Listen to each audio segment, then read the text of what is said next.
네, 최근 조세재정 정책 관련해서 이러저러한 설왕설래들이 많이 있어서요. 오늘은 국회 기재위 조국혁신당 차규근 의원님 모시고 조세 정책이 어떻게 돌아가는 건지 구체적으로 좀 여쭤보려고 합니다. 의원님 어서 오십시오. 예, 안녕하십니까. 네, 잘 지내셨습니까? 예, 잘 지내셨습니까? 진짜 예. 오랜만에 뵙습니다. 몇 달 만에 예, 출연하는 것 같습니다. 스튜디오는 선거 이후에 처음 오시는 것 같은데요.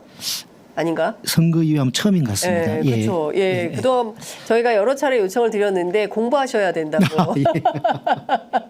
예, 새로 맡은 상임위가 공부할 게 너무 많아서 공부하셔야 된다 그래서 네, 지금 보니까 또 공부 자료를 이렇게 많이 가져오셨습니다. 오늘 예, 오늘 요즘 뭐 현안인 뭐 검투세 관련 뭐 질문도 있어서 제가 관련되는 자료를 좀 보여드리면서 말씀드리는 게 좋을 것 같아가지고 좀 가지고 왔습니다. 예, 의원님 흡사 지금 국회 상임위 현장에 제가 저 의원님하고 앉아있고 의원님들이 상임위 현장에 막 자료 이만큼 쌓아놓고 막 찾아서 말씀들을 하시는데 하나하나 여쭤보도록 하겠습니다. 우선 이것은 기재위 현안은 아닌데요. 너무 기가 막힌 현안이 있어서 좀 여쭤보려고 합니다.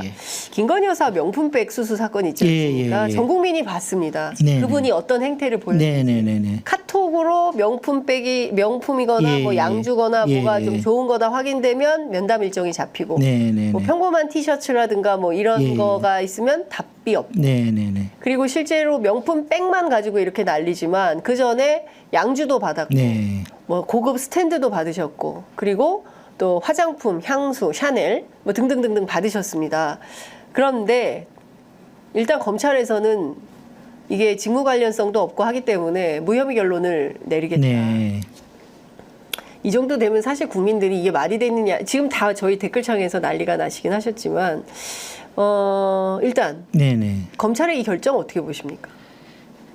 법은 상식의 그 최소한이라는 격언이 있습니다. 일반 기본적인 뭐 상식이 있는 국민이라면 검찰이 이렇게 지금 결론을 내리려고 하는 부분에 대해서 말도 안 된다 이렇게 당연하게 생각을 하실 거로 믿습니다. 그러니까 그 법은 상식의 최소한인데 그 상식이 좀 무너지고 있다 이렇게 봐야 됩니까?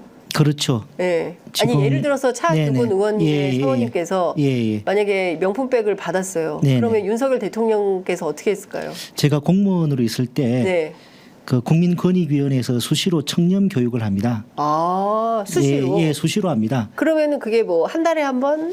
한 달에 한 번 정도는 아닌데. 분위기별로? 특히 뭐 고위 공무원단 같은 경우는 고공단. 필수적으로 그 교육을 이수하도록 그래서 집합 교육도 하고 이렇게 하고 있습니다. 그만큼 이제 이런 고위 공무원의 그 청렴이 중요하기 때문에 정부에서 각별하게 신경을 쓰고 국민권익위원회의 존재 이유가 바로 거기 있기 때문인 것이죠.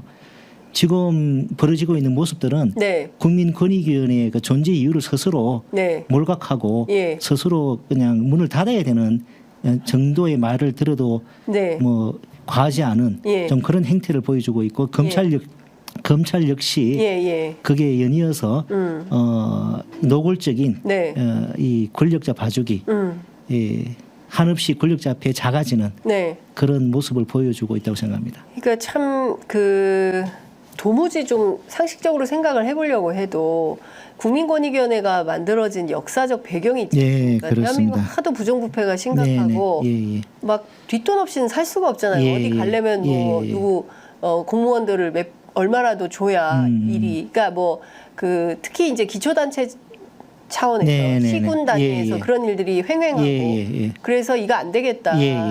공직자들이 청렴해야 된다고 해서 부패방지위원회 부패방지법 만들고 그리고 나서 이게 이제 발전해서 국민권익위원회 차원으로 이제 변화된 건데 이 조직은 절대로 사라져서는 안 됩니다. 국가 공무원들의 청렴을 담보하는 조직이기 때문에 근데 이 조직에서 요새 황당무계한 일들을 많이 하고 있어서 정말 큰일인데 이원석 총장이 또 수사심의위원회 소집을 했어요. 그런데 이런 얘기를 했습니다. 증거 판단과 법리 해석이 충실하게 이루어졌다. 수심위를 왜 하라는 겁니까? 그러면 충실히 이루어졌으면 수심위 소집을 할 이유가 없죠. 그러니까 그리고 나서 이렇게 얘기합니다. 더 이상 논란이 남지 않도록 매듭 짚는 게 바람직하다. 그러니까 확실하게 문제없는 일이라고 명토 박아서 종지부를 찍어라 이런 제안인 건가요? 수심위까지 해서 했지만 이거 문제 없으니까 이제 국민 여러분 넘어가세요. 이런 겁니까? 뭐 그렇게 흘러갈 가능성이 높다고 봅니다. 지금 그 이원석 검찰총장 임기가 그 9월 15일 네. 이제 얼마 남지 않았지 않습니까? 그 사이 지금 수사심의위원회 그 소집 이게 위원들 네. 또 이 추리고 소집하고 네. 또 그 이후에 최종 결정을 하기까지 너무나 촉박한 시간이죠. 네. 이 뭐 과거의 사례 비춰보더라도 그냥 면피용 그냥 이런 묘식 행위를 하는 것이 아닌가 예. 그런 생각이 강하게 듭니다. 아, 요새는 무슨 얘기를 하면 이게 지금 자꾸 화가 나가지고요. 화를 좀 누그러뜨리는 예, 그런 방송을 예. 해야 되는데 지금 말씀 이게 좀 상식적으로 납득을 해보려고 해도 좀 이해가 안 된다. 그런데 공수처에 조국혁신당에서 이 관련 내용을 고발하지 네, 않았습니까? 네, 그렇습니다. 예. 오동훈 공수처장이 알선 수재의 성립 여부에 대해서 검토하겠다라는 네, 네. 입장을 밝혔습니다. 예. 오동훈 처장의 이 발언에 비추어 본다면 네, 네. 공수처 조사에서는 검찰과 다른 결론이 나올 수도 있을까요? 당연히 있죠. 예, 그리고 물론 뭐 법사위에서 원론적인 뭐 답변을 하신 걸로 보이긴 합니다만은 네네. 워낙 지금 검찰의 이런 결론이 네. 워낙 몰상식하고 이 터무니없는 것이기 때문에 공수처 입장에서는 네. 이 국민들이 그 따가운 시선, 따가운 지금 그 비판을 아마 충분히 이게 염두에 두고 나름대로 뭐 이렇게 엄정하게 수사를 뭐 하려고 좀 뭐 하고 있지 않을까라고 네. 좀 추정을 해 봅니다. 그렇군요. 근데 공수처가 근데 워낙 수사 역량이 부족하다라는 얘기가 많이 있어서 과연 좀 제대로 할 수 있을까? 근데 이 사건은 뭐 그리 복잡한 사건이 아닙니다. 그럼 예. 아, 수사 입장에서 그렇게 복잡한 사건은 아니거든요. 이미 뭐 그 동영상 다 확보가 돼 있고 의지만 있으면은 충분히 뭐 큰 뭐 역량이 필요하지 않더라도 할 수 있는 사건이죠. 예. 알겠습니다. 그 권익위에서 카드뉴스 보셨죠? 네, 뭐 언론에 난 걸 봤습니다. 100만 원 정도는 직무 관련성 없을 때는 공직자한테 100만 원까지 선물해라. 추석 앞두고 요 카드뉴스를 만들었어요.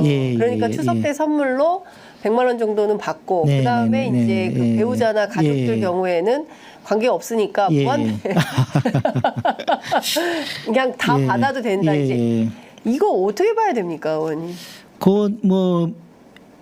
그 내용 자체 뭐 틀린 말은 아니긴 한데 권익위가 최근에 보여준 모습에 비춰봤을 때는 많은 오해를 살 수밖에 없는 권익위는 사실 아까도 잠깐 말이 나왔습니다만 청렴을 이 교육을 하고 청렴을 지키기 위해서 노력해야 되는 기관이지 않습니까? 그런데 이 카드뉴스는 오히려 약간 그 반대 측면에서 물론 그 자체가 그 자체가 이 부패 행위를 인정한다 그건 아니긴 합니다만은 최근에 사회적 맥락에 비추어 봤을 때는 권익위의 어떤 이런 카드뉴스가 불필요한 많은 그 불필요한 오해를 불야기할 수밖에 없는 좀 그런 그 이게 모습인 것 같습니다. 그러면 이게 국가기관이 저는 권위가 있어야 된다고 생각을 합니다. 검찰도 그렇고 권익위도 그렇고 감사원도 그렇고. 맞습니다. 그런데 이 정부 들어서서 스스로 권위를 이 국가 권력기관의 권위를 다른 누구도 아닌 그 자기들 스스로가 다 그걸 이게 훼손하고 무너뜨리는 이런 좀 그 정말 비상식적인 일들이 많이 벌어지고 있는 것이죠. 그 저희 프로그램 출연하시기 전에 단독을 하나 딱 내놓고 오셨어요. 그래서 사실은 이게 뉴스라 이것부터 여쭤봐야 되는데 제가 이 하도 황당한 일이 벌어지고 있어서 좀 여쭤봤고요. 그 대통령실 경호처가 인건비로 연간 1,000억을 썼다. 예. 10년 사이에 최대치다. 그리고 대통령 취임 첫 해보다 6.8%가 증가를 했고 앞으로 제2부속실이 생기면 더 늘어날 거다. 근데 어떻게 인건비가 1,000억이 넘을 수가 있죠? 그러니까 윤석열 대통령이 그 대선 후보 당시 공약이 이런 게 있었습니다. 수석 비서관 폐지, 민정수석실 폐지, 제2부속실 폐지, 인원 30% 감축 등 조직 슬림화하여 전략 조직으로 재편하겠다라 약속을 하셨어요. 지금 이런 공약과는 전혀 다른 비대화 이런 모습이 이제 나타나고 있는 게 확인이 된 것이죠. 그러니까 지금 전반적으로 보면 2023년도에 용산 대통령실하고 경호처 인건비 집행 내역이 1,007억 5,400만 원이네요. 그러면 2014년보다 51%가 늘어난 겁니까? 그렇죠. 2014년도가 665억이었거든요. 예. 예, 예. 작년에 1,700억 원이었으니까 예. 이 한 341억 원이 증가한 셈이죠. 예. 아니 근데 그 2014년이면 박근혜 정부 아닙니까? 그리고 뭐 물론 뭐 취임 시기 예. 대통령 윤석열 대통령 취임 시기 2022년하고 비교를 해보면 네. 64억 7천만 원, 약 6.8% 증가한 걸로 확인됩니다. 예. 그렇군요. 예. 그러면 지금 보면 인건비, 물건비, 이전 지출, 자산 취득 뭐 이런 운영 예산도 작년보다 더 늘었습니까? 그렇죠. 그거는 2023년 금방 말씀하신 그런 운영비가 예. 2,107억 원입니다. 와. 예, 예. 근데 뭐 좀 이해할 수가 없는 게 네네. 그 공무원들이지 않습니까? 네네네. 공무원들이기 때문에 그 인건비는 노상 정해져 있는 네네네. 금액이고 예, 여기에서 예, 뭐 예. 특별하게 뭐 경호처만 더 네네. 집행을 한다거나 대통령실만 더 집행한다거나 네네. 이건 좀 불가한 일 아닙니까? 근데 왜 이렇게 많이 늘어났다고 봐야 될까요? 어디에 썼기 때문에 이렇게 갑자기 금액이 많이 늘어났다고 봐야 됩니까? 그래서 그 부분들이 상당히 좀 많이 의문점이 제기되고 있는 부분이라 네. 향후에 뭐 예산 결산 심의할 때 예. 꼼꼼하게 살펴보도록 하겠습니다. 예. 예, 예. 근데 지금 그쪽에서 나오는 얘기들은 없을까요? 그러니까 대통령실의 방에서 네네. 대통령실 관계자들 불러서 도대체 이게 무슨 일인지 왜 이렇게 돈을 많이 썼는지에 대해서 네네.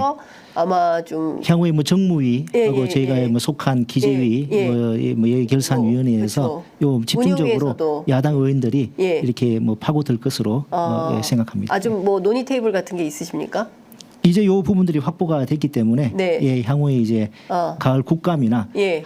이게 집중적으로 이렇게 파고들 것으로 예, 저뿐만 아니라 예. 예, 그러면 지금 보면 갑자기 네네. 그 안보라인의 인사가 나서 네. 그 국방부 장관으로 가셨지만 예. 사실은 김용현 처장이 네네. 실세 처장이고 뭐 제2의 차지철이다 이제 이런 언론의 평가를 네네. 받는 분인데 예, 예.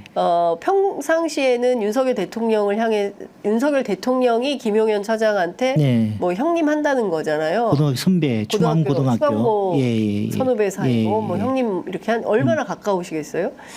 근데 돈을 이렇게 많이 썼다. 네네. 근데 무슨 일에 쓴 거냐? 예, 예. 이거를 좀 밝혀야 될 것 그렇죠. 같은데. 그게 이제 앞으로 국회가 네. 그 해야 될 일이라고 생각합니다. 예, 그렇군요. 예. 이 자료 처음 딱 받으셨을 때 어떤 생각 드셨어요?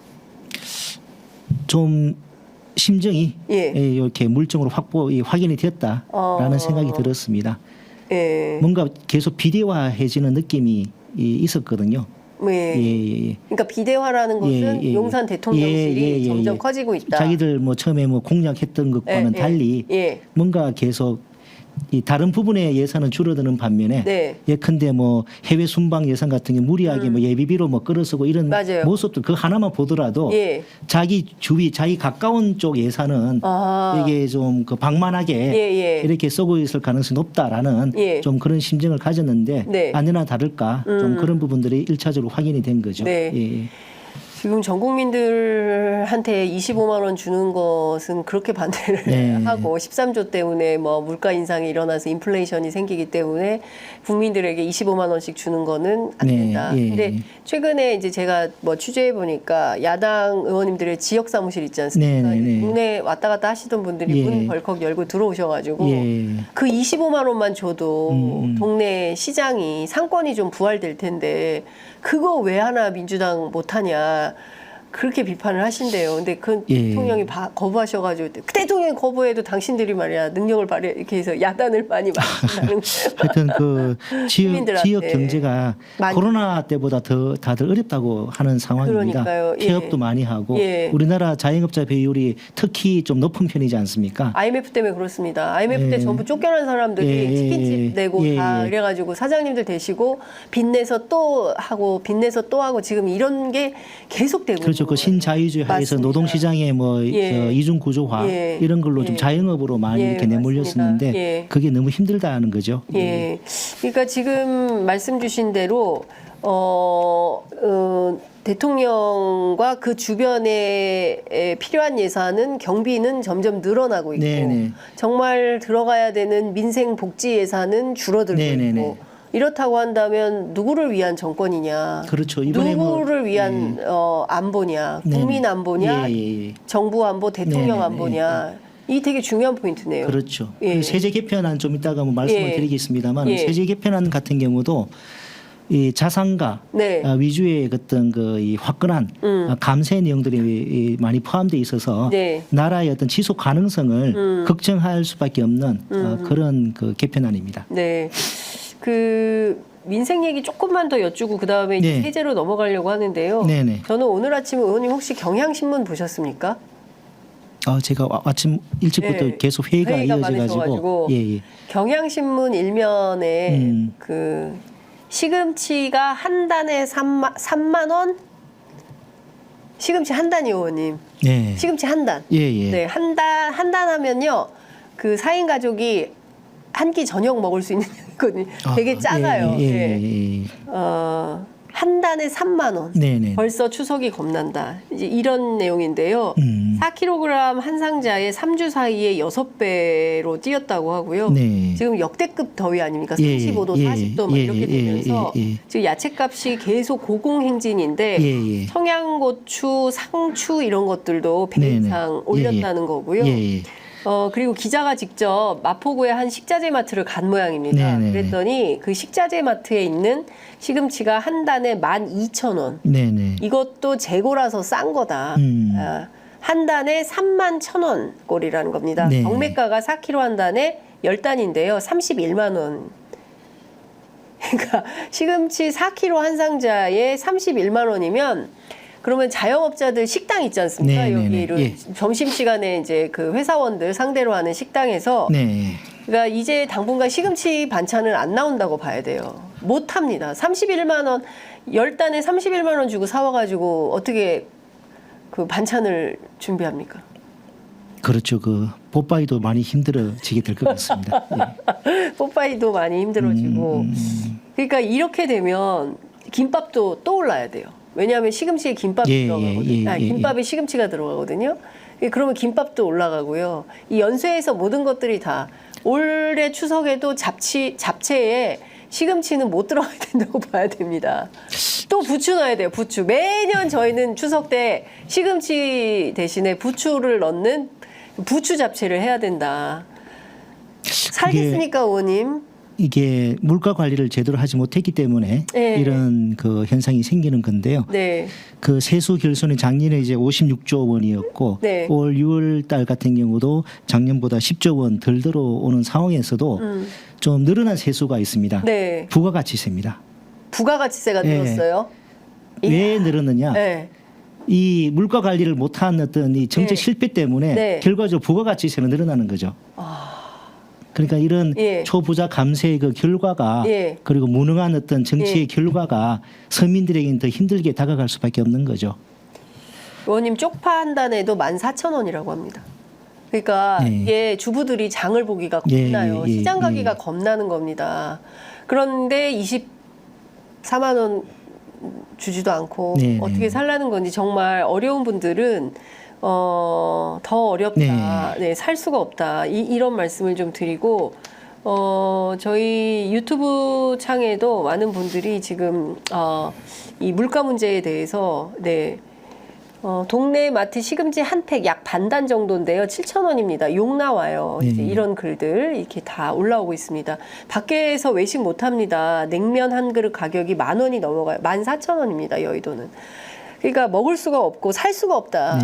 이 와중에 이제 세금 얘기를 좀 해야 될 것 같은데요.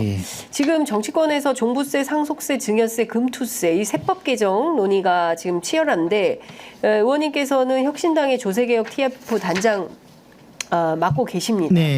앞서도 말씀 주셨지만 기본적으로 기조는 부자 감세다. 이렇게 좀 이야기가 되고 있습니다. 근데 민주당도 지금 아직 결론을 정확하게 내지는 않는데 민주당도 이재명 대표와 또 진성준 정책위 의장의 노선이 살짝 달라가지고 이걸 어떻게 조율할지 모르겠는데 일단 조국혁신당에서는 지금 제기되는 여러 가지 세금 문제들에 대해서 어떻게 해야 된다는 입장입니까? 세제 개편안 관련해서는 먼저 네네네. 우리나라 지금 상황이 현 상황이 어떤가에 대한 부분부터 저희가 먼저 이해를 하고 좀 접근을 하시는 게 좋을 것 같습니다. 네네. 뭐냐니까 세수가 네. 많이 거치고 있다. 아주 호황이다. 그러면 어떤 세제 개편에 대해서 좀 기존에 뭐 불합리한 뭐 이게 세제 관련해 가지고 좀 약간 뭐 감세를 좀 한다든지 할 수 있는 여력이 생기겠지만은 좀 전에 말씀드린 것처럼 작년에 56조의 세수 펑크가 났고 결손이 네. 났고 올해도 6월 기준으로 작년보다 10조 원이 덜 거치고 있단 말이죠. 네네네. 그리고 이 정부 들어서서 법인세의 감세 정책을 많이 펼쳤는데 그 법인세 감세했던 이 후폭풍이 네. 계속 이제 그 나타나고 있는 상황입니다. 그렇기 때문에 세수 부족은 올해는 작년보다 더 심할 것으로 예상이 되고 네. 그럼 이런 상황에서 이 책임 있는 정부라면은 네. 이 특히 재정 건전성을 강조하지 않습니까? 이 맞습니다. 정부는 예. 그렇다면은 이 부족인 세수를 어떻게 그러면 확보할 건지. 확보하고 조세 중립성을 유지할 것인가에 대한 예. 그런 어떤 고민과 그런 그 부분에 대안을 좀 제시를 하는 것이 필요할 것 같습니다. 네. 근데 정부의 세제 개편안을 보면은 그런 부분에 대한 고민은 찾아볼 수가 없고 단지 기업 활성화를 위한 어떤 이 세제 개편, 어떤 투자 이게 법인세나 이런 걸 이제 자산가의 어떤 이 자산을 이게 세금을 좀 낮춰주면은 네네. 이 사람들이 그 낙수 효과라고 하죠. 예, 예. 그게 이제 그 이론에 근거해서 투자를 네. 더 많이 하고 더 뭐 고용을 많이 창출을 많이 하고 뭐 이런 어떤 전제하에서 이 세제 개편이 이게 돼 있다는 걸 느낄 수가 있습니다. 근데 그 낙수 효과 자체가 네. OECD와 IMF는 이미 2015년 뭐 전후로 그 사망 선고를 내렸습니다. 그렇습니다. 예. 그 더 이상 그 낙수 효과는 신자유주의의 그 논리로서 네. 이제는 더 이상 이게 유효하지 않다. 프란치스코 교황님이 예. 2014년인가 한국에 네. 오셔서 한 얘기가 이거였어요. 예. 교황님도 말씀하셨어요. 그래서 낙수 효과 이제 더 이상 효과 없다. 그 저는 낙장 불입이라는 낙장불입이다. 말을 좀 쓰는데요. 예. 낙수 효과는 예. 장기적으로 살펴봤는데도 예. 불입, 입증이 되지 않는다. 낙장 불입이다. 네. 더 이상 낙수 효과 예하지 마라. 예. 라고 말을 하고 싶습니다. 예. 그런데 그분들 세제 개편안의 철학이 예. 여전히 그 이 사망 선고를 받은 낙수 효과에 근거해 있습니다. 그거보다는 이 많은 전문가들은 분수 효과, 네, 그렇습니다. 어떤 민생 지원금이나 이런 걸 맞습니다. 통해 가지고 예. 저소득층 국민들이 네. 더 많은 소비를 한다는 네, 거죠. 네, 그렇습니다. 그걸로 내수 경기가 예. 이게 활성화되고 진작되고 코로나 때 확인하지 않았습니까? 그렇습니다. 예, 재난지원금으로. 예. 실질적으로 그게 그 KDI 연구를 통해서 네네네네. 확인이 되지 않았습니까? 그렇습니다. 분수 예. 효과가. 예, 그렇습니다. 예. 그럼에도 불구하고 윤석열 정부는 여전히 철진한 낙수 효과에 기대어서 네네. 돈 많은 사람들, 네네. 부자들, 네. 기업들, 예. 좋게 해주는 그렇습니다. 방식으로 세제를 가려고 하는 것이다. 네네네. 이거는 조국혁신당 입장에서는 찬성할 수가 없다. 그렇습니다. 예. 근데 이제 의석이 12석밖에 안 되기 때문에 내부에선 좀 치열하게 논쟁을 하고 민주당을 설득해야 되는 이런 상황에 있겠네요. 예, 그렇습니다. 저희가 역할을 뭐 사투리를 쓰자면은 예. 단디 해야 될 것 같습니다. 예. 네, 의원님은 참 제가 지금 계속 인터뷰를 하고 있는데 죄송합니다. 조금 새끼를 새겠습니다. 어제 얼굴을 뵈면서 계속 하고 있는데 자꾸 이용렬 선생님. 예, 개그맨 이용렬 씨하고 너무 닮지 않으셨어요? 예, 저는 그렇게 보는데 시청자 여러분들은 어떠신지 모르겠습니다. 제가 최근에 우리 조국혁신은 대구시당 위원장이 되었는데요.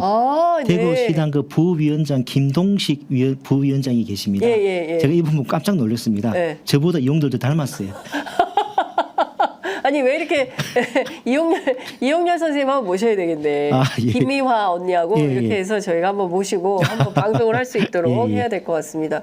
댓글에 굉장히 많은 분들께서 글을 올려주고 계시는데요. 미나리 한 단에 9,900원, 쪽파는 한 달에 18,000원. 그랬더니 어떤 분은 15,000원 하는 데도 있어요. 이렇게 올려주시고 계시고요. 지금 민생 물가가 너무 힘들다. 부추 한 단도 6,000원이 넘습니다. 배추 한 포기는 12,000원. 인천 부평시장에서 예, 그렇게 판다고 지금 의견을 올려주시고 계시고요. 지금 그 돼지고기, 닭고기도 계속 가격이 올라가고 있고요. 콩나물, 두부 말고는 살 수 있는 게 없습니다. 그 서민들 진짜 너무 살기가 어렵습니다. 이 와중에 부자 감세 왜 해주나요? 이런 의견들을 사실은 정치권이 받아서 민생 문제를 좀 해결을 해줘야 되는데, 예, 이 와중에 또 의원님 이홍렬 씨하고 코가 많이 닮았다. 이런 댓글도 올려주고 계십니다. 예, 지금 물가 상승도 월급 상승은 고사하고 임금 체불 너무 많이 늘어난다. 상반기에만 1조가 넘는다라는 얘기도 있습니다. 하여튼 지금 중요한 포인트는 부자들은 어떻게든 살지 않겠습니까? 25만 원 왜 주냐 부자들한테 이런 논리하고 비슷한데, 그러면 좀 없는 사람들 중하위층에 대해서는 조금 더 두텁게 지원하는 그런 방안들을 마련을 해야 되는데, 그런 내용은 지금 전혀 없는 상황인데요. 일단 강론상으로는 세제 개편안에 그런 부분들이 전혀 없는 건 아닙니다만, 크게 봤을 때는 특히 상속세, 금투세나 이번에 종부세는 정부 여당에서 약간 연막을 피웠습니다만은 세제 개편안에 포함되지는 않았습니다. 종부세는 안 넣었습니까? 왜냐하면 자기들이 보더라도 그 부분은 많이 종부세가 종이 호랑이가 돼 있는 상황이거든요. 예를 들어서 최근에 인사청문을 해서 이제 취임하신 국세청장이 계신데, 고광현? 아닙니다. 이제 다른 국세청장. 그분이 이제 이촌동에 이제 가지고 계신 아파트가 시세가 37억 정도가 된다. 근데 공시지가 여러 가지 이렇게 계산해서 하면은 실제로 작년에 이제 납부한 종부세가 25만 5천 원 정도로 갑니다. 근데 이제 25만 5천 250, 2,500, 250도 아닌 25만 5천 원입니다. 시세 37억 이제 공제되고 공정시장 가격 이게 비율 곱해지고 또 부부 1인당 이제 공제받고 이 장기보유 이렇게 하다 보니까 작년에 중고 자동차세 25만 9천 원보다 낮은 25만 5천 원을 내신 걸로 지난번 이제 기재위 상임위에서 이제 그게 확인이 됐습니다. 본인도 인정을 하셨고요. 그런데 제 지인이 미국에 살다가 오신 분이 있는데 한국에서 이제 부동산 종부세에 대해서 막 많은 어떤 이런 이야기 이루어지는 걸 보고는 약간 붕괴를 하면서 자기 사례를 저한테 보여주시는데 캘리포니아 주에 살고 있었는데 시세가 40억짜리 이제 주택이더라고요. 작년에 낸 보유세가 4,400만 원입니다. 보유세가 미국은 미국은 보유세가 4,400만 원인데 우리는 37억짜리 아파트에 사는데 25만 원. 그만큼 이제 종부세가 1가구 1주택 또 장기 보유 공제 여러 가지 이런 게 많이 도입되다 보니까 특히나 윤석열 정부 들어서서는 그 기준도 과세 기준 표준도 낮췄거든요. 그러다 보니까 과거에 막 올라갔을 때 그때와는 달리 부담이 많이 이제 줄어드는 거죠. 근데 그런 부분들은 이제 주목하지 않고 과거의 어떤 종부세 뭔가 여전히 많이 부담이 되는 그런 인식하에서 이 논의가 이루어지는 것은 좀 이제 적절치 않다고 보고요. 정부도 그걸 알기 때문에 또 종부세가 100% 지금 지방 교부세로 가서 지방 재정에 큰 어떤 역할을 하고 있지 않습니까? 그렇습니다. 그러니까 그런 여러 가지 감안해서 이번에 정부가 종부세는 세제 개편안에 전혀 포함을 시키지 않았습니다. 대신 상속세나 이렇게 지금 상속세, 금투세가 좀 중요한 현안이 되고 있고 지금 누굽니까 한동훈 대표 같은 경우에는 금투세 폐지를 이제 요구를 하고 있는 건데 금투세 관련해서도 여러 이제 논의가 있는데 이번 국회에서 어떻게 될 걸로 전망하십니까? 먼저 지금 국힘하고 민주당 사이에 어떤 금투세 논란만 언론에 보도가 되고 있는데 사실 저희 조국 혁신당도 여기에 대한 입장을 냈습니다. 지난주 월요일인가요? 제가 기자회견을 해서 상당히 긴 분량의 이 금투세 관련되는 내용을 갖다가 제가 발표를 했고 그래서 요지는 10월 국감 들어가고 세제 개편은 본격적으로 논의되기 전에 9월 중에 결론을 내자. 국회에서 특위를 설치를 해서 왜냐하니까 정권사 같은 경우는 이미 이 금투세가 아직 도입이 안 된 걸로 이제 오해하시는 분도 계시는데 이미 도입은 돼 있는 상태입니다. 2020년 연말에 법이 통과가 됐고요. 그런데 유예 이제 부처로 유예 돼가지고 이제 시행이 이제 내년 1월로 예정이 돼 있는 상황에서 지금 사실 아무것도 안 하면 그냥 시행이 되는 겁니다. 근데 제가 이 기재에 와서 관련되는 자료를 이렇게 쭉 보다 보니까 이 투자자들이 우려하는 부분, 반발하는 부분 일부가 이제 일리가 있는 부분이 있습니다. 대표적으로 네. 원천 징수 부분입니다. 원천 징수. 예, 그 과세관청의 편의상으로 이제 원천 징수 제도를 법에 넣어놨는데 네. 이게 좀 부담이 될 수 있죠. 부담이 아니라 이제 복리 투자 기회를 이제 빼앗는 거죠. 예, 자기가 이제 천만 원 투자해서 뭐 1,100이 됐으면 그걸로 한 번 더 투자하고 냈더니 이게 기대가 있죠. 기대가 있지 않습니까? 기대. 근데 그걸로 이제 원천 징수 반기로 이렇게 일제 세울 만큼 이제 원천 징수하고 그 다음에 이제 뭐 다시 생산 이런 구조가 되다 보니까 투자자 입장에서는 당연하게 불만일 수밖에 없죠. 물론 이제 원천 징수가 아닌 확정 신고를 하면 투자자들이 불편한 점도 있습니다. 자기들 알아서 또 신고 안 하면 또 뭐 불성실 가산세 같은 거 부담도 하기 때문에 그런데 불구하고 투자자들이 원하는 게 그거라면은 또 그런 식으로 바뀌면 아마 정권사나 이런 데서 우리 정권사로 오시면은 저희가 확정 신고 대리 알아서 해드리겠습니다라는 상품들이 아마 경쟁적으로 나올 겁니다. 저는 그래서 또 원천 징수 부분을 이게 법을 빨리 개정을 해서 이 그 확정 신고제도 바꾸고 또 일본 같은 경우는 병행을 하고 있습니다. 일본은 본인이 이제 계좌 하나를 해서 원천 징수로 선택할 수도 있고 확정 신고를 할 수도 있는 그런 병행하는 부분도 충분히 가능할 것 같습니다. 그럼 양자 간에 어떤 가능성이 더 높은 겁니까?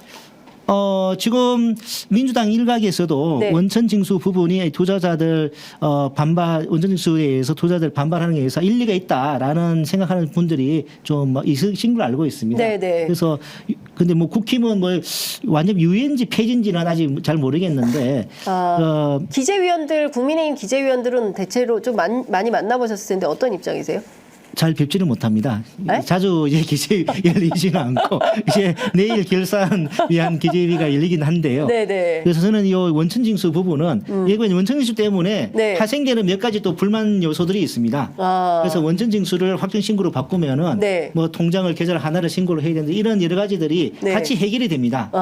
그게 이제 투자자들이 가장 큰 그 불만 요인 중에 하나입니다. 그거 하나하고 그 외에 이제 건강보험료 부분 이제 또 소득 으로 이게 잡히니까 건강보험료 올라가는 게 아니냐. 또 하나가 이제 인적공제 그 100만 원 이상 이게 소득이 발생하면 인적공제에서 또 빠지니까 요 후자 같은 경우는 뭐 사실 자기 아버님이 어떤 수의로 근무를 하면서 뭐 100만 이상 소득을 얻으면 당연하게 빠지는 구조인데 그와 비교했을 때 그러면 주식 투자하는 사람들에서 하는 이게 그러면 예외를 인정해주면 이게 형평성에 반하지 않냐라는 어떤 부분도 있긴 한데 그런 불구하고 이 검토세에 대한 우려나 이런 부분들이 많기 때문에 이 제도의 어떤 초기 정착 안정적인 연착륙을 위해서는 요 기본 공제 요 부분은 종전처럼 계속 그냥 인정해 주는 걸로 하는 거는 저는 그는 여야가 얼마든지 합의해서 이 결론을 내릴 수가 있지 않나 싶고요. 건강보험료 부분은 제가 지난번에 국세청장 상대로 질의를 했습니다. 이 부분 양도소득은 그 가산되는 게 아니라고 국세청장이 확인해 줬습니다. 근데 이제 이것도 원천징수 문제도 있지만 투자자들 입장에서는 이제 소위 얘기하는 코리아 디스카운트 뭐 이제 대통령도 그래 나서서 뭐 기업들의 밸류업 뭐 이런 얘기를 하면서 뭐 상속세 뭐 이런 얘기를 해서 저런다고 재벌들 가족들 뭐 세금 깎아준다고 해서 뭐 기업이 밸류업이 되냐 뭐 이제 이런 이제 비판 논란도 있었는데 동시에 주주이익 침해하지 못하도록 하는 어떤 상법 개정안 이런 것들도 좀 투자 환경을 좋게 만드는 그런 차원에서 이런 상법 개정안도 좀 통과가 돼야 된다 이런 주장도 있던데 그런 것도 같이 세트로 그렇습니다. 되겠습니까? 그래서 제가 민주당 오기형 의원과 함께 한 2, 3주 전에 그런 어떤 기업 지배 구조 개선 소수 주주의 개미 투자자의 권익을 보호하는 이 그 상법 개정안을 발의를 했고요. 그와 별도로 지금 이 기업 지배 구조 개선을 위한 법안들을 민주당 의원들과 함께 좀 추진하고 있습니다. 코리아 디스카운트는 이런 어떤 후진적인 기업 지배 구조 때문에 생기는 것이지 세금이 과세된다 그래서 코리아 디스카운트 생기는 건 아니거든요. 이미 미국이나 OECD의 상당 국가에서 이런 검토세와 같은 형태의 양도소득세를 부과를 하고 있습니다. 그렇군요. 아까 어떤 분 보니까요. 댓글에 캐나다에서는 12억짜리 집에 저 재산세가 네. 보유세겠죠. 보유세가 660만 원이라고. 네.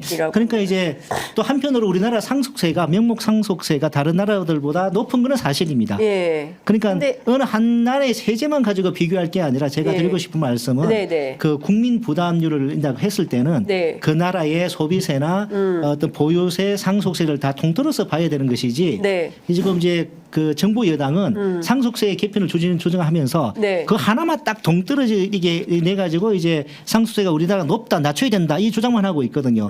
저는 이 보유세나 이런 부분 우리나라가 상대적으로 보유세가 이게 아까 부동산 낮은 부분들 네네. 이런 걸 갖다 종합적으로 같이 봐야 된다. 네. 그 말씀을 좀 드리고 싶은 근데 것입니다. 오늘 아침에 혹시 조선일보 보셨습니까? 조선일보에 야당이 그 감세 비판을 하면서 네. 실제로는 감세 법안을 더 냈다.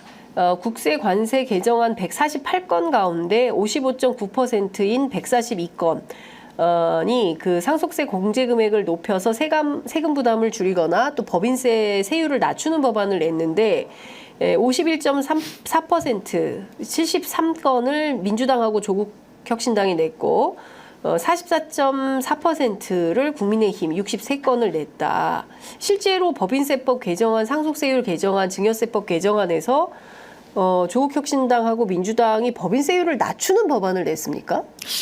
저는 그런 법안에 서명한 적이 없습니다. 저희 조국혁신당에서는 제가 네. 기재위이기 때문에 예. 제가 모르게 다른 분들이 서명했을 가능성은 거의 없다고 없고요. 봐야 되겠죠. 예. 그 부분은 제가 왜 조선일보가 그런 주장을 하는지 한번 확인해 보겠습니다. 예. 이게 지금 조선일보가 그래서 사실은 뭐 정부가 감세한다고 비판하면서 실제로 감세 법안을 야당이 더 냈다. 이제 이런 주장을 한 건데요.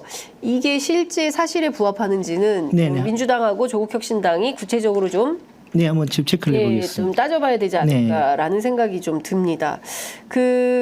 어쨌든 지금 보면 사실 금투세 같은 경우도 1,400만 개미 투자자들이 나도 언젠가는 1년에 5천만 원 또는 1억 원의 그 소득을 그런 심리도 있으신 것 같고요. 그것도 그거지만 예. 이제 저는 금투세가 뭐 부자 증세다, 뭐 부자들만 1%였던 초부자들만 해당되는 세금이다라는 네. 접근법은 저는 바람직하지 않다고 봅니다. 아하. 왜냐하니까 뭐 실제로 적용되는 뭐 수치상으로는 1%가 맞긴 맞습니다. 네, 14만 명 정도가 예. 그거죠. 근데 투자자들이 우려하시는 분들은 그 이유는 예. 혹시라도 이 어떤 자산가들이 예, 이런 예. 세금 도입으로 우리 예. 뭐 국장이라고 하죠. 이게 떠나지 않을까. 네네네네. 그 떠나면은 상대적으로 이 자본심 위축이 되고, 그러면 그 여파가 내한테 미칠 예. 수 있으니까 예. 이런 부분에 대한 우려가 저는 더 크다고 보고 이런 부분은 충분히 하실 수 있는 우려라고 생각을 합니다. 네네. 근데 관련해서 반대하시는 분들 논리를 보면 네. 외국의 사례를 많이 듭니다. 대만하고 뭐 네. 일본 사례를 예. 드시는데 제가 그래서 오늘 그 대만 사례를 한번 가지고 와봤습니다. 요 편데 저 카메라 좀 당겨주실 수 있나요? 의원님께서 가지고 오신 마이크 때문에 예. 그쪽으로 보여주시면 될 것 같습니다. 네. 대만은 이제 1988년 네. 88년 9월 24일에 요때가 이제 그 금투세 같은 그 양도소득세를 예. 잠깐만 제가 거꾸로 봐가지고 그렇죠. 요때가 이제 88년 9월 24일에 네. 금투세를 도입한 발표를 했습니다. 발표하니까 쭉 하락은 했죠. 예. 근데 그러네요. 3개월 후에 요 밑에까지 갔다가 실제로 이제 89년 1월에 시행됐을 때는 올라갑니다. 굉장히 많이 올라갔네요. 예, 그리고는 90년 1년 후에 네. 폐지합니다. 자, 그러면 단순하게 생각했을 때 세금 때문에 이게 주가가 내려간다고 생각한다 그러면은 네네. 금투세가 폐지하면 주가가 올라가야 되잖아요. 그렇죠. 금투세 폐지는 주가가 내려갑니다. 답답하네요. 엄청나게 떨어지는데요. 예. 이런 어떤 이게 팩트거든요. 네. 근데 대만은 또 무슨 금융실명제가 안 됐기 때문에 많은 혼란이 있었던 거죠.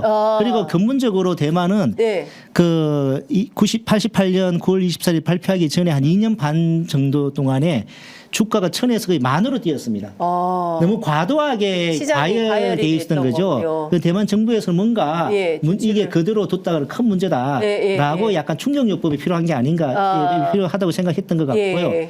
또 이게 3개월 전에 발표를 했지 않습니까? 네네. 그러니까 이게 충격을 받을 수밖에 없죠. 그러네요. 시장에. 근데 우리나라는 법안만 가지고 봤을 때는 2020년도에 여야 합의로 도입을 했고요.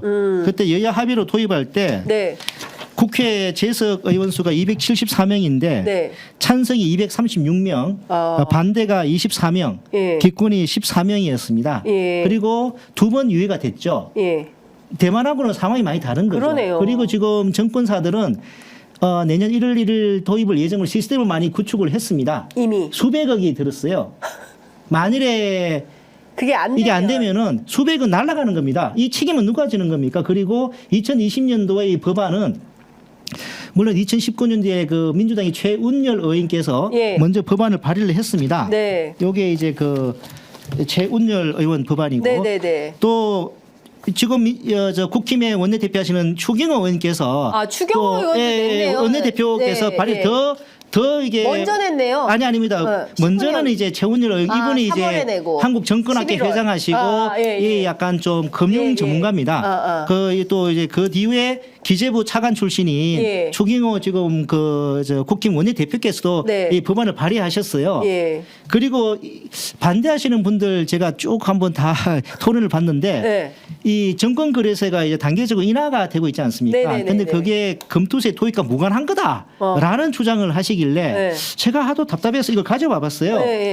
이 그 추경호 의원 법안 요 보시면은 주인께서 이제 이게 그 금투세 도입하는 소득세법 개정안을 발의를 하시면서 정권거래세법 폐지 법률안, 농어촌 특별세 일부 개정 법률안 의결을 전제로 하는 것이다. 연기 데이터 확실히 나와 있고요. 추경호 대표가 자기가 낸 법안이네요. 그렇죠. 예. 그리고 최원열 법은 똑같이 이제 되게 문야니까 정권거래세 인하는 금투세, 주식, 양도세 과세가 소득 원칙에 세금 있는 곳에 과세가 있다라는 그 원칙에 부합되기 때문에 이걸 도입을 하는데 이게 정권거래세 이게 두 개를 하면 이렇게 받아들여지지 않으니 이걸 도입을 전제로 단계적으로 인하를 해온 거죠. 그렇습니다. 그래서 내년 1월 1일 되면은 그 농어촌 특별세 0.15 빼고는 순수한 이게 정권거래세는 0이 됩니다. 그러면 이게 그런 거잖아요. 그러니까 거래세는 폐지하고 소득 있는 곳에 세금을 그래서 소득세를 부과하자 이런 조세 형평의 그 대원칙에 따라서 이걸 바꾼 건데 이 기조를 바꾼 거고 따라서 시장에서도 증권사마다 전부 시스템을 준비해서 수백억을 들여서 구축했는데 야 이것도 유예야. 언제 할지 몰라. 이게 과연 맞는 거냐. 그렇죠. 그리고 이거 폐지해. 이게 맞는 거냐. 그럼 다시 거래세를 부활해야 되는 그러면 거잖아요. 제가 이제 국힘에 묻고 싶어요. 이게 금투세 폐지가 유예하면은 이 금투세 도입을 전제로 정권거래세 인하해서 세수가 많이 이게 줄어들었는데 폐지하면 정권거래세를 갖다가 다시 원상 복구를 한다든지 세수에 대한 고민을 하는 것이 그게 여당 아닙니까? 정부 아닙니까? 이 뭐 하자는 겁니까 진짜 이거? 너무 좀 화가 나요. 아니 저 추경호 원내대표께서도 정치인이 이 생각이 바뀔 수는 있다고 봅니다. 바뀔 수도 근데 있죠. 바뀌면 왜 바뀌었는지 그 이유를 설명을 해야 되잖아요. 그냥 생각이 달라졌다. 이게 너무 무책임한 거 아닙니까? 이게 국정을 책임지고 있는 이 정부 여당의 원내대표를 할 수 있는 말입니까? 너무 화가 나요. 그러니까요. 댓글에 차기근 의원님 설명 너무 잘해주시네요. 그리고 이게 어려운 일을 얘기. 이 두꺼운 게 저기 추경 2020년도에 이 금투세 내용이 포함된 이 소득세법 개정안 통과될 때 그 국회 이제 기재위 전문위원이 그 검토 보고서를 쓰지 않습니까? 그 중에서 금투세 부분만 이 정도입니다. 세상에. 이렇게 두꺼워요. 이게 좀 두껍니다. 이게 지금 제가 보기에 이게 뭔가 100페이지 정도. 그만큼 이 금투세에 대한 부분은 제가 여러 가지 자료를 가지고 왔는데 2013년도 MB 정부 때부터도 금융투자소득 과세제도 도입에 관한 연구를 했고요. 이게 예전보다 오래된 이게 진영 논리가 아니라는 거죠. 그런데 지금 엉뚱하게 정치 진영 논리로 번졌는데 우리 사회가 저는 좀 차분하게 이 금투세 장단점 그리고 손익통산이 되는 이게 있음으로써 위험 투자를 갖다가 위험 투자를 좀 더 이렇게 적극적으로 할 수 있는 그런 장점이 있다는 거거든요. 미국이나 일본이나 왜 그 자본소득세 이 금투세를 도입했는지 그 배경을 보면은 이 손익통산이 이루어질 수 있기 때문에 위험 투자를 회피하지 않는다는 거죠. 포트폴리오를 짜는 거죠. 지금은 A 펀드, B 펀드, A 펀드 2천만 원 이득 나고 B 펀드 5천만 원 손해 났어요. 이 손해가 제 입장에서는 이게 상품별 지금 과세고 과세이기 때문에 5천만 원 손해 전체 제 입장에서 마이너스 3천이잖아요. 그런데 2천만 원 과세를 해요. 대주주 이게 지금도 여전히 대주주 같은 경우는 양도세 과세를 하거든요. 근데 이 금투세는 인적 그 과세예요. 네. 제 입장에서 다 손실을 통산해 주는 거죠. 손익을. 예. 그래 마이너스 플러스, 3천이 되고 예. 또 마이너스 3천이 또 5년 동안 이월을 해줘요. 예. 이 5년 기간 2월 공제하는 기간도 반대하는 분들이 미국은 무기한이다라고 주장을 하지 않습니까? 맞습니다. 그런데 일본은 3년이고요. 대만은 대상이 아니고 아직 이제 도입이 안 돼 있어요. 네, 여러 가지 그런 문제점들 때문에. 그리고 미국은 손실 이월할 때 한도가 부부 합산 3,000달러예요. 3,000불. 예. 우리나라 뭐 이게 대략 한 300만 원 뭐 쉽게 실천할 수 있는데 우리는 5천만 원이지 않습니까? 엄청 높은 그러면 거잖아요. 2월 공제 기간을 이제 논의할 때는 우리 기본 공제 금액 얼마 정도 같이 이제 봐가지고 그 고민 이제 접근을 해야 되는 거죠. 그런데 이 반대하시는 분들 이야기를 들어보면은 미국의 2월 공제 상한이 3,000달러라는 부분은 이야기를 안 해요. 그냥 무기한이야. 우리도 무기한 해줘야 돼. 이것만 강조하시는 게 저는 좀 아쉽습니다. 그러니까 지금 사실 취재 편의점 같은 매체가 필요한 겁니다. 왜냐하면 이런 내용을 차규근 의원님이 상세하게 설명을 해주시고 국민들이 판단을 할 수 있어야 돼요. 그러니까 초기에 금투세 폐지와 관련해서도 이제 이재명 대표가 유예안을 발표했을 때 개미 투자자들의 이익에 따라서 이걸로 유예해야 된다 막 이러다가 여러 가지 토론을 거치면서 더 이상 유예는 안 되고 다만 이 5천만 원에서 1억 정도로 그 금액을 상한하는 부분에 대해서는 논의가 필요하다라는 식으로 이제 집단지성이 모아지고 있는 이런 근데 상황인데. 그 1억 상향은 저는 저는 조금 이제 문제라고 보세요. 좀 더 신중한 검토가 필요하다고 생각합니다. 왜냐하니까 2019년도에 원래 정부 내부에서 검토할 때는 250만 원이었습니다. 어쩌면은 제 추측컨대는 아까 미국의 2월 공제 상한이 3,000달러지 않습니까? 아마 비슷하게 맞추지 않았을까 싶은데 그러면 제 추측입니다. 그런데 2020년도에 정부가 6월 25일에 그 세제 개편안 발표할 때는 2천만 원으로 했습니다. 어느 정도 외국의 사례들도 좀 약간 감안해서. 근데 거기에 대해서도 좀 이 새로 도입되는 세금에 대한 좀 불만이 많이 쏟아졌죠. 그래서 정부가 7월 22일에 한 달 후쯤에 5천만 원을 올렸습니다. 그리고 두 가지 조치를 더합니다.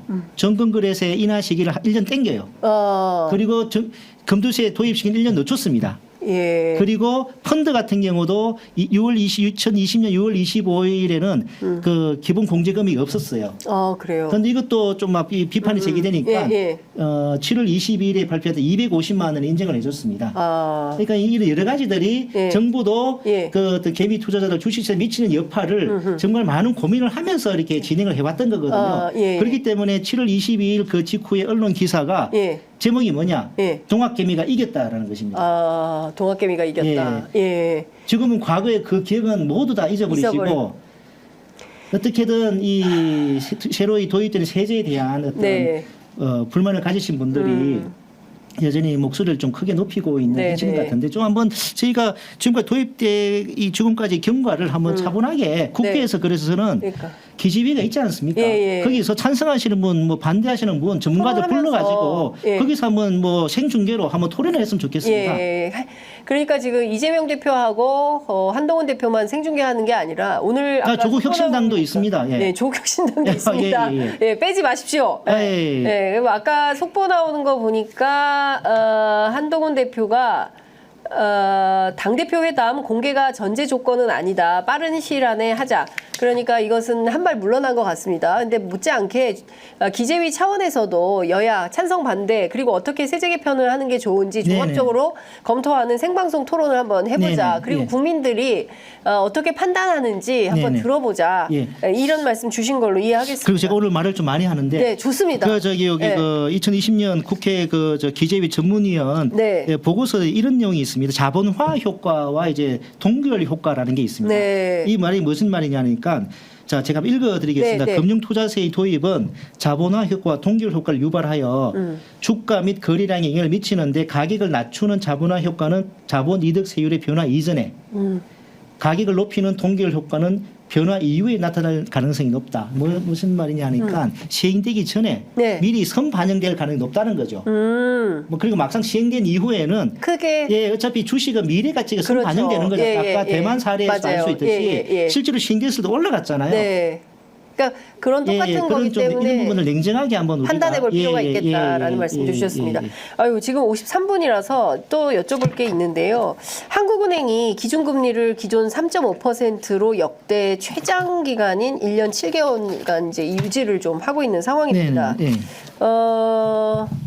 금리를 어떻게 할 거냐.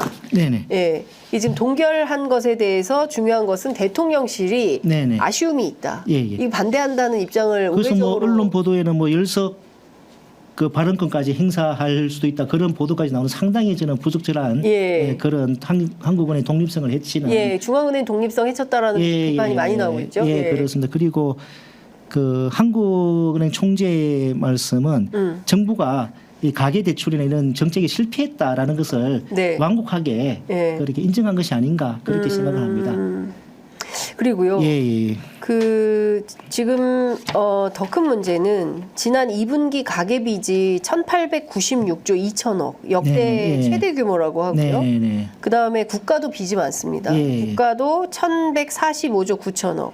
합쳐서 3,000조가 넘었다. 이제 오늘 아침 조간신문에서 일제히 이제 이 문제를 보도하고 있고 올해 세수도 23조 펑크가 날 걸로 부족하다 이런 예측이 나오는데 도대체 재정 운용을 어떻게 하는 거냐, 돈을 어떻게 쓰고 있는 거냐. 저는 전 정권 탓만 해서 해결될 일이 아니지 않습니까? 그래서 저는 그 기사에서 약간 의문이 제기되는 것이 정부와 가계의 빚 하나로 묶어버렸지 않습니까? 근데 우리나라 정부의 그 빚은 OECD 평균 기준으로 했을 때 이제 낮은 수준입니다. 그리고 정부의 역할이 뭔가 생각을 한다 그러면은 정부는 빚을 지는 걸 이렇게 두려워해서는 안 되는 겁니다. 근데 그 문제는 과계 이제 빚이 가계 부채인 거죠. 가계 부채가 이 심각해지면 그러니까 내수가 아무래도 이게 호주머니 사정이 어려우면 뭐 삼겹살 한번 뭐 사물 거 더 미루고 하는 거 아니겠습니까? 그 가계 빚이 정말 심각한 수준이라고 저는 생각합니다. 그 정부가 금과 머니 또 관치 금융으로 이렇게 많이 개입을 했지 않습니까? 그런 부작용도 많이 있다고 생각을 하고요. 근데 지금 물가가 계속 오르고 또 서울 집값이 오르면서 빚내서 또 집을 사고 지방에서 올라와서 서울에 있는 집을 지금이라도 사야지 안 사면 못 산다. 저는 너무나 아이러니하다고 생각하는 것이 그렇게 지방에서 돈 사들고 서울로 아파트를 사기 위해서 올라오는 그 정책의 이름이 뭐냐니까 저출산 대책의 일환입니다. 저출산 대책 일환으로 신혼부부 특례 보금자리, DSR 예외 이렇게 그걸 적용했기 때문에 이렇게 무리하게 막 돈 사들고 올라오는 거거든요. 근데 돈 사들고 올라오는 수도권 심화 현상 때문에 수도권 젊은이들은 더 집을 구하기 어려운 상황이 돼버리고요. 지방은 공동화되고 일자리가 없어지고 내수는 얼어붙고 이 엉뚱한데 이 잘못된 정책 때문에 저출산이 더 유발되고 있는 거, 초래되고 있는 거죠. 그렇습니다. 지금 의사 증원한다고 2,000명 늘리겠다라고 했지만 결국 지금 6개월 뒤에 대한민국의 상황은 국시 보는 사람이 없어서 내년에 의사가 한 명도 안 나올 수도 있다라는 얘기가 나오고 그 나라가 진짜 이거 거들라고 정말 향후에 그게 집권하는 정부가 진보 정부든 보수 정부든 정말 힘들 수 있다 생각합니다. 이거 수습하느라 옛날에 그 MB 때 감세 해가지고 결국에는 박근혜 정부도 감세 못하고 오히려 정치하지 않았습니까? 담배세가 엄청 올랐었죠. 피해가 결국에는 서민들한테 고스란히 전가될 수밖에 없다는 거죠. 그러니까요. 지금 이제 정부가 정책을 제대로 해야 똑바로 해야 문제가 안 생기는 건데 정부 정책이 엉뚱한 데로 포커스가 가 있기 때문에 결과적으로는 국민들만 죽어난다. 정말 그러니까 시간이 적부지 제가 워낙 검토식을 잘못 알려진 정보들이 막 유포되고 과장되고 하는 부분에 있어서 하나 더 좀 말씀드리고 싶은 게 과거 뭐 세제 개편을 그럴 때 포함이 안 되게 결국 2020년도에 법 통과할 때는 포함된 내용들이 몇 가지가 더 있는데 그중에 또 하나가 의제 취득 가액 제도라는 게 있습니다. 의제 취득 가액 제도. 예컨대 제가 삼성전자를 한 5년 전에 5만 원에 샀어요. 내년 1월 1일에 만약에 뭐 삼성전자가 10만 원이 됐다. 그럼 5만 원 이제 주가당 이제 그 이득이 생겼지 않습니까? 내가 여기에 대해서 바로 뭐 이게 세금을 물 수 있네 해가지고 매물이 많이 나올 수도 있네 이런 우려를 하지 않습니까? 다 그런 우리를 다 이제 또 고민해서 불식시키는 불식시키기 위해서 과거 취득 가액과 제도 시행 직전에 이 그 주가 중에 높은 가격을 취득 가격을 의제해 주는 조항이 있습니다. 그 연말에 11월 연말에 그러니까 이 사람은 굳이 물량을 갖다가 막 무리하게 내놓을 필요가 없는 거죠. 이런 의제 취득 가액 제도도 있는데도 일부 언론에서 뭐 보도가 되고 반대하는 사람들은 이런 부분들을 갖다가 있는지 없는지 잘 모르고 말씀하시는 것 같아요. 그 와가지고 막 그런 것 때문에 주식 물량 쏟아지고 뭐 주가 떨어질 수 있다 이런 말들을 하시는 분들이 계세요. 제발 이런 부분들은 좀 정확한 정보를 알고 저희가 판단을 했으면 좋겠습니다. 오늘 지금 차규근 의원님 모시지 않았으면 큰일 날 뻔했다라는 생각이 들 정도로 저희들이 사실 신문지면 언론지상에서도 정확하게 파악하기 어려운 그리고 정확하게 잘 알지 못하는 그리고 잘못되게 보도된 내용까지도 상세하게 짚어주시니까 구체적으로 지금 기재위 차원에서 진행되고 있는 내용들을 상세하게 알 수 있게 되는 거. 저는 이것도 오늘 처음 들었네요. 의제 취득 가액제도가 있는지는 몰랐어요. 그리고 또 일본에서 이걸 일본의 이온은행이라는 데서 이제 그 발간한 보고서 내용인데 일본에서도 그 88년도에 그 검투세 시행을 했거든요. 자본이득세, 양도소득세. 근데 또 일본에서 2014년도인가 그때도 세율을 갖다가 다시 높이는 그 때가 있었답니다. 그때 이제 이 세율을 높이는 것에 대해서 과거의 사례를 분석을 해봤을 때 중장기적으로 세금의 도입은 영향이 없었다. 오히려 그거보다는 자, 제가 읽어드리겠습니다. 주식시장에서는 세제 개편이 투자 심리를 통해 주가의 변동 요인으로 작용하기도 하지만 그보다는 그 시점의 경기 동향이나 기업 실적의 호불호 등 시장 환경의 영향이 주가에 더 반영되는 것으로 판단된다. 너무나 상식적인 거죠. 그러네요. 그런데 마치 지금 무슨 그 금투세를 금투세를 폐지하지 않으면 자, 지금 안 되는 것처럼 마치 지난번에 주가 폭락했을 때 그때 이게 금투세 시행되지도 않은 금투세 때문에 그런 것처럼 말도 안 되는 주장이고요. 만일 지금 2년 유예가 되면은 대선 정국입니다. 그러네요. 의미가 누가 하겠어요. 할 수 있겠습니까? 그러면은 이 아까 말씀드린 것처럼 정부 여당이라면 금투세 유예 폐지한다 그러면 정권구에서 인하한 것 어떻게 할 것인지 저는 그걸 묻고 싶습니다. 세수 이 부족의 세수는 정부 여당이면 책임이 있어야 되는 거 아닙니까? 그렇습니다. 물가는 그렇게 치솟고 내수는 얼어붙고 자영업자는 지금 죽어 나가는데 뭐 하는 겁니까 지금 이거?